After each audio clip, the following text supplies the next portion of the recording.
बहुत समय पहले हिमालय की तलहटी में बसे एक छोटे से गांव में राघव नाम का एक व्यक्ति अपने परिवार के साथ रहता था। उसकी पत्नी मीरा, बेटा अर्जुन और मां सावित्री देवी के साथ उसका जीवन सामान्य रूप से चल रहा था। लेकिन पिछले कुछ वर्षों से उसके घर में एक अजीब बात होने लगी थी।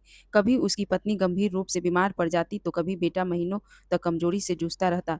जब सब ठीक होने लगता तो स्वयं राघव किसी न किसी बीमारी का शिकार हो जाता। गांव के लोग कहते थे राघव के घर पर कोई अशुभ साया है। कुछ लोग इसे बुरी नज़र बताते तो कुछ लोग इसे पुराने पापों का परिणाम मानते, लेकिन राघव इन बातों पर विश्वास नहीं करता था। उसने शहर के बड़े-बड़े डॉक्टरों से इलाज कराया, लेकिन कुछ समय बाद फिर कोई न कोई सदस्य बीमार पड़ जाता।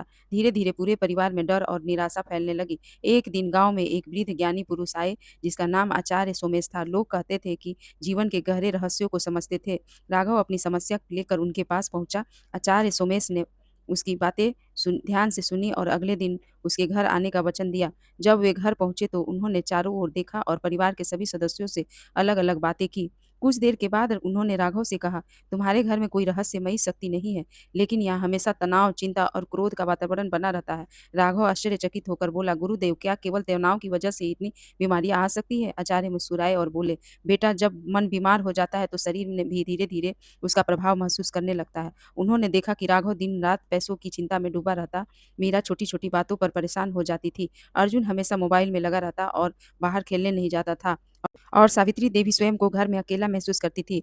आचार्य सोमेश ने कहा, जिस घर में हंसी की जगह चिंता, प्रेम की जगह क्रोध और अपनापन की जगह दूरी आ जाए, वहाँ बीमारियां धीरे-धीरे अपना घर बना लेती हैं। फिर उन्होंने परिवार को एक सलाह दी। उन्होंने कहा, हर दिन एक समय ऐसा रखो जब पूरा परिवार एक साथ बैठे, बिना किसी शिकायत के, बिना किसी बहस के। उन्होंने अर्जुन को सुबह की सैर करने को कहा, मीरा को संगीत सुनने और अपने मन की बातें खुलकर कहने की सलाह दी और राघव से कहा, धन कमाना ज़रूरी है, लेकिन अपने परिवार की मुस्कान खोकर नहीं। धीरे-धीरे उसका परिवार बदलने लगा।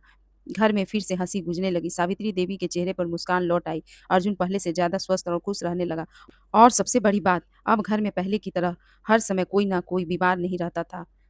और कुछ महीनों बाद राघव फिर आचार्य सोमेश के पास पहुंचा और बोला, गुरुदेव, आपने कौन ऐसा चमत्कार किया? आचार्य मुस्कुराए और बोले, मैंने कोई चमत्कार नहीं किया बेटा। मैंने केवल तुम्हें यह समझाया कि कई बार सबसे बड़ा रहस्य किसी अदृश्य शक्ति में नहीं, बल्कि हमारे अपने जीवन जीने के तरीके में छिपा होता है। और जाते जाते उन्होंने एक बात कही जिसे राघव जीवन भर नहीं भूल पाया। घर की सबसे बड़ी दवा प्रेम, शक्ति और एक दूसरे का साथ है, क्योंकि जहाँ मन स्वस्थ होता है वहाँ शरीर भी स्वस्थ रहने की राह खोज लेता है। लेकिन क्या आपने कभी सोचा कि कुछ घरों में अचानक धन की कमी क्यों होने लगती है, जबकि पहले सब कुछ ठीक होता है? इसके पीछे भी एक ऐसा रहस्य छिपा है जिस पर बहुत कम लोग ध्यान देते हैं।